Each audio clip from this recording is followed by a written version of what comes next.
Hey everyone, welcome to Gradex education. मेरा नाम है नेहा मिश्रा और आज के इस सेशन में आपका बहुत बहुत स्वागत है। तो जैसे कि ये दिख रहा होगा आपको, फीमेल चेंजेस इसमें लिखा हुआ है, ठीक है। आज के इस टॉपिक में बेटा हम लोग क्या पढ़ेंगे, फीमेल रिप्रोडक्टिव पार्ट्स के बारे में पढ़ेंगे कि फीमेल रिप्रोडक्टिव में कौन कौन से पार्ट, उनके सिस्टम में कौन कौन से पार्ट्स होते हैं, वो कैसे वर्क करते हैं, ठीक है। इसके पहले की वीडियोस में हम मेल रिप्रोडक्टिव सिस्टम के बारे में पढ़ चुके थे कि मेल में टेस्टिस होते हैं, टेस्टोस्टेरोन रिलीज करते हैं और क्या होते हैं, बाकी सारी जो पार्ट्स होते हैं वो हम लोग लास्ट के वीडियोज़ में कवर कर चुके हैं, वो आप लोग देखिएगा। आज हम लोग क्या पढ़ेंगे, फीमेल रिप्रोडक्टिव पार्ट के बारे में, ठीक है। फीमेल रिप्रोडक्टिव पार्ट में सबसे पहले ये आता है हमारा फीमेल रिप्रोडक्टिव का फिगर कि फीमेल रिप्रोडक्टिव ऑर्गन्स, इसमें कौन कौन से ऑर्गन्स हैं, ये कैसे वर्क करते हैं, ये सारी चीज़ें हैं, ठीक है। इसमें सबसे पहले हम लोग देखते हैं कि है क्या फीमेल रिप्रोडक्टिव में जो प्राइमरी ऑर्गन्स होते हैं बेटा, जो रिप्रोडक्शन में हमारे प्राइमरी ऑर्गन्स होते हैं, गोनैड्स होते हैं, ठीक है। विदाउट गोनैड्स रिप्रोडक्शन की प्रोसेस हो ही नहीं सकती है। अब गोनैड्स में कुछ कुछ लोग समझते हैं कि मेल गोनैड ही सिर्फ कंपलसरी होता है, इम्पॉर्टेंट होता है, बट नहीं, मेल के साथ जो फीमेल गोनैड होती है, ओवरी होती है, ये भी बहुत ज़रूरी है। विदाउट ओवरी रिप्रोडक्शन नहीं हो सकता, क्योंकि इसमें एग फॉर्म होते हैं। अगर एग नहीं होगा तो फर्टिलाइजेशन नहीं होगा, फर्टिलाइजेशन नहीं होगा तो आगे की प्रोसेस फिर तो हो ही नहीं सकती है, ठीक है। ठीक है, फिर यहाँ पे हम लोग आगे समझते हैं कि ये होता क्या है। देखिए स्टार्ट कर बेस से जैसा हम लोग चलते हैं, ये है वजाइना, ठीक है। वजाइना क्या होता है, वजाइना एक मस्कुलर पार्ट होता है जो किस में हेल्प करती है, जो हेल्प करती है सेक्सुअल इंटरकोर्स में। किस में बेटा, ये हेल्प करती है सेक्सुअल इंटरकोर्स में, इसके थ्रू सेक्सुअल इंटरकोर्स होता है एंड सेक्सुअल इंटरकोर्स एंड क्या, जो बेबी जो बर्थ लेता है, बेबी का जब बर्थ होता है तो वो किसके थ्रू होता है, वजाइना के थ्रू ही होता है ना। तो ये बर्थ में भी हेल्प करती हैं, ठीक है। किस में हेल्प करती हैं, बर्थ में हेल्प करती हैं। अब इसके आगे बढ़ते हैं, ये है ओवरीज, ठीक है। ये है ओवरीज। ओवरीज भी एक एंडोक्राइन ग्लैंड होती है, जैसे मेल में टेस्टिस एक एंडोक्राइन ग्लैंड होती है और नंबर ऑफ 2 होती है, मतलब पेयर में 1 होती है, ठीक है। ओवरीज भी नंबर ऑफ 2 होती है, मतलब एक पेयर होती हैं। ये ओवल शेप की होती हैं, ठीक है। किस शेप में होती हैं, ओवल शेप की होती हैं। एंड इसके बाद ये भी 2 हॉर्मोन्स को रिलीज करती है ना, हॉर्मोन्स, 2 हॉर्मोन्स रिलीज। कौन कौन से हार्मोन रिलीज होते हैं, एक होता है एस्ट्रोजन, एक होता है एस्ट्रोजन और दूसरा प्रोजेस्ट्रॉन। कैसे, प्रोजेस्ट्रॉन को रिलीज करती हैं, ये 2 हार्मोन को रिलीज करती हैं। ये दोनों हार्मोन्स किस में हेल्प करते हैं, वुमेन्स के रिप्रोडक्शन के मीन्स प्यूबर्टी के टाइम में जो इनके रिप्रोडक्टिव ऑर्गन्स में ग्रोथ होती है उसको कंट्रोल करते हैं और मेंस्ट्रुअल साइकिल को मेंटेन करके रखते हैं, ठीक है। ये किसका काम होता है, एस्ट्रोजन और प्रोजेस्ट्रॉन का काम होता है, ठीक है। अब जब भी एक लड़की बर्थ होती है, जब किसी भी एक लड़की का बर्थ होता है तो क्या होता है, इनकी ओवरीज में थाउजेंड्स ऑफ एग प्रेजेंट होते हैं, ठीक है। थाउजेंड्स ऑफ एग प्रेजेंट होते हैं। एग क्या होता है, एग फीमेल गैमेट होती है, या इसको जर्म सेल भी बोलते हैं, या सेक्स सेल बोलते हैं, या ओवम बोल सकते हैं। इसको इतनी सारी चीज़ें, एग बोलेंगे या ओवम बोलेंगे, ठीक है, या जर्म सेल हो गया, जर्म सेल या सेक्स सेल्स, ठीक है। इतने सारे प्रेजेंट होते हैं, number of thousands and more than thousands में ये सेल प्रेजेंट होती हैं, मतलब कि एग या ओवम प्रेजेंट होती हैं। एवरी मंथ जब इनकी प्यूबर्टी की एज खत्म होती है, मीन्स 12 to 13 की एज में, 12 to 13 की एज में ये एग मैच्योर होना स्टार्ट कर देते हैं, ठीक है। इसमें जो एग या ओवम होते हैं वो मैच्योर होना स्टार्ट कर देते हैं और ये चीज़ है ना, ये फैलोपियन ट्यूब है, फैलोपियन ट्यूब को ओविडक्ट भी कहते हैं। क्या बोलते हैं बेटा, ओविडक्ट भी बोलते हैं। ओविडक्ट में ही फर्टिलाइजेशन की प्रोसेस होती है। जब ये एग यहाँ पर मैच्योर हो जाती है तो ये निकल कर कहाँ आती हैं, मतलब फैलोपियन ट्यूब की हेल्प से या ओविडक्ट से ये बाहर आती हैं यहाँ पर। और जो फर्टिलाइजेशन की प्रोसेस होती है, जब वजाइना के थ्रू सेक्सुअल इंटरकोर्स होता है और मेल स्पर्म मेल गोनैड अंदर आता है ना, यहाँ पर स्पर्म्स आते हैं, ठीक है।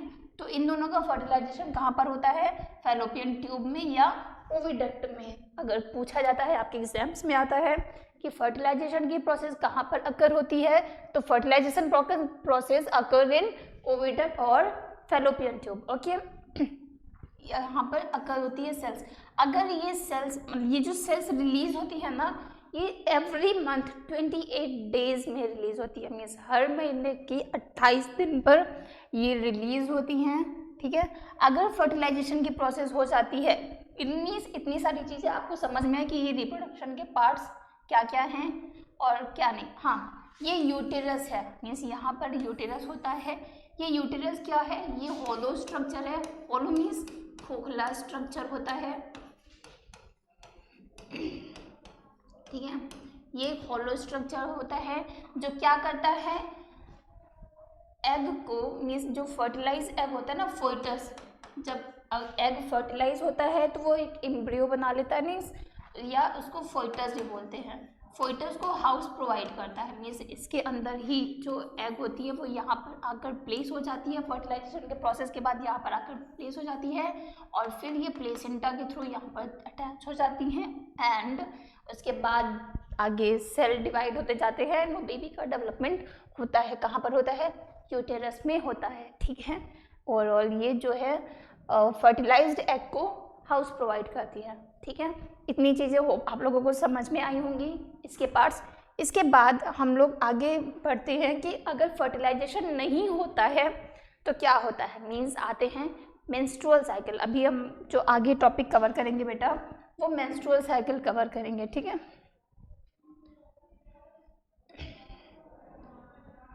देखिए, मेंस्ट्रुअल साइकिल क्या होती है।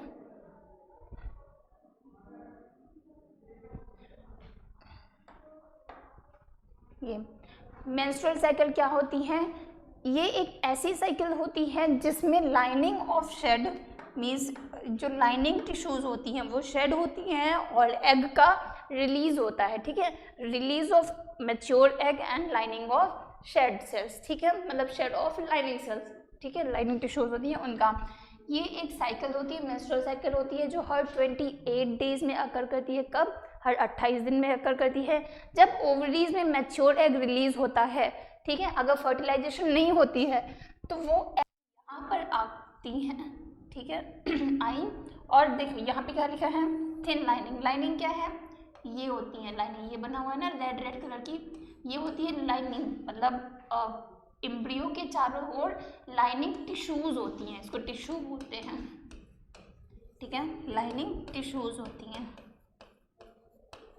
और क्या होता है इसमें, मैच्योर एग, मतलब या ओवम जो होता है वो मैच्योर हो जाता है, ठीक। इसके बाद क्या होता है, इसके बाद आगे दिखाते हैं नेक्स्ट स्लाइड में। यहाँ पर होती है ओव्यूलेशन। ओव्यूलेशन मीन्स एग या ओवम, जो एग मैच्योर एग रहता है या ओवम होता है वो रिलीज हो जाती है, यहाँ से रिलीज, ओवरी से रिलीज हुई है, ठीक है। और लाइनिंग थिकनेस, ये जो लाइनिंग है ना, लाइनिंग टिश्यूज होती हैं वो और भी थिक हो जाती हैं और भी मोटी हो जाती हैं, ठीक। उसके बाद क्या होता है, उसके बाद देखते हैं कि आगे क्या होता है। आगे देखिए, एग या ओवम डिसॉल्विंग मीन्स और थिकेंड लाइनिंग नॉट नीडेड। देखिए, अब ऑलरेडी जो है लाइनिंग टिश्यूज वो थिक हो चुकी हैं, ठीक है, इतना इनफ थिक हो चुकी हैं, लेकिन जो एग और ओवम होती है ना, वो मैच्योर हो जाने के बाद वो क्या होती है, वो डिसॉल्व हो जाती हैं। किसमें, लाइनिंग, यहाँ पर एम्ब्रियो में आके वो धीरे धीरे डिसॉल्व होने लगती हैं, ठीक है। अब इसके बाद क्या होता है बेटा, इसके बाद देखिए, इसके बाद जो लाइनिंग टिश्यूज है ना, ये जो लाइनिंग शेल्स होती हैं, लाइनिंग टिश्यूज होती हैं, ऑलरेडी हमारा जो एग है या ओवम रहता है वो क्या हो गया है, वो डिसॉल्व हो चुका है, ठीक है, इसमें यूटेरस में आके वो डिसॉल्व हो चुका है। इसके साथ जो लाइनिंग टिश्यूज होती है ना, ये शेड हो जाती है। शेड हो जाती है मतलब टूटती जाती हैं, वो छोटे छोटे छोटे पार्ट्स में टूटती जाती हैं, ठीक है।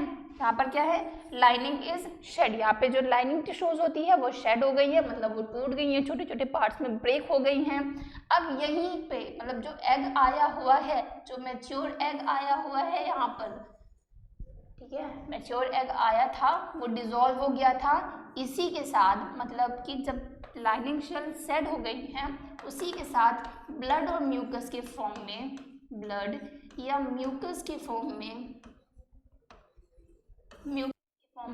ये ब्लड के थ्रू बाहर निकल आती हैं, ठीक है, हमारी बॉडी से बाहर थ्रू आउट हो जाती हैं।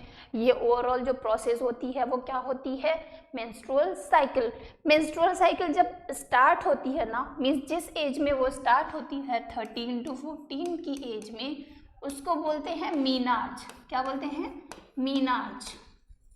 जो फर्स्ट मेंस्ट्रुअल साइकिल होती है, फर्स्ट मेंस्ट्रुअल साइकिल होती है, उसको हम लोग बोलते हैं बेटा मीनार्ज। और ये साइकिल कब तक रहती है, जब तक हम मेनोपॉज की स्टेज तक नहीं पहुंच जाते हैं। अब मेनोपॉज की स्टेज क्या होती है ये मैं बताती हूँ। मेनोपॉज होती है बेटा 45 to 55 की एज में, मतलब 45 से 55 की एज में कौन सी चीज़ें मेनोपॉज होती हैं, मेनोपॉज होती हैं, जिसमें क्या होता है कि एग रिलीज होना बंद हो जाता है, एग रिलीज होना बंद हो जाता है, एग रिलीज नहीं होती है, वो एज क्या हो जाती है, मेनोपॉज की एज हो जाती है। हमारी जो लास्ट पीरियड होते हैं वो क्या उनसे होती है, मेनोपॉज होती है, और जो फर्स्ट पीरियड आती है उसको क्या बोलते हैं, मीनार्ज बोलते हैं, ठीक है। होप आपको आज की टॉपिक में ये सारी चीज़ें समझ में आ गई होंगी, ठीक है, कि एग अगर फर्टिलाइज नहीं होता है तो क्या होता है, मेंस्ट्रुअल साइकिल कॉज होती हैं। मेंस्ट्रुअल साइकिल क्या होती है, ये पूरी प्रोसेस समझ में आ गई। मेल फीमेल रिप्रोडक्टिव पार्ट्स में क्या क्या होती है, ओवरीज होती हैं। ओवरी क्या है, एक एंडोक्राइन ग्लैंड होती है जो रिलीज करती है दो हार्मोन्स को, एस्ट्रोजन और प्रोजेस्टेरोन को, ठीक है। फिर वो एग आगे किसमें, फर्टिलाइजेशन की जो प्रोसेस होती है, अगर फीमेल गोनैड आता है या सेक्स सेल बोलते हैं या जर्म सेल या फीमेल गैमेट बोलते हैं ना, स्पर्म क्या होता है, स्पर्म होता है ना, स्पर्म जब फर्टिलाइजेशन हो जाता है तो वो आगे फर्टिलाइज्ड एग आके कहाँ पर, प्लेसेंटा में, मतलब एम्ब्रियो में प्लेस हो जाती है, एंड आगे सेल डिवीजन होता है, मियोसिस होती है, जिससे फिर आगे बेबी डेवलप होता है, ठीक है। ये होप आपको ये सारी चीज़ समझ में आ गई होंगी। इसके बाद की चीज़ें बाद में देखेंगे, आगे की वीडियोस में देखेंगे। टिल देन आज के लिए बस इतना ही, थैंक यू।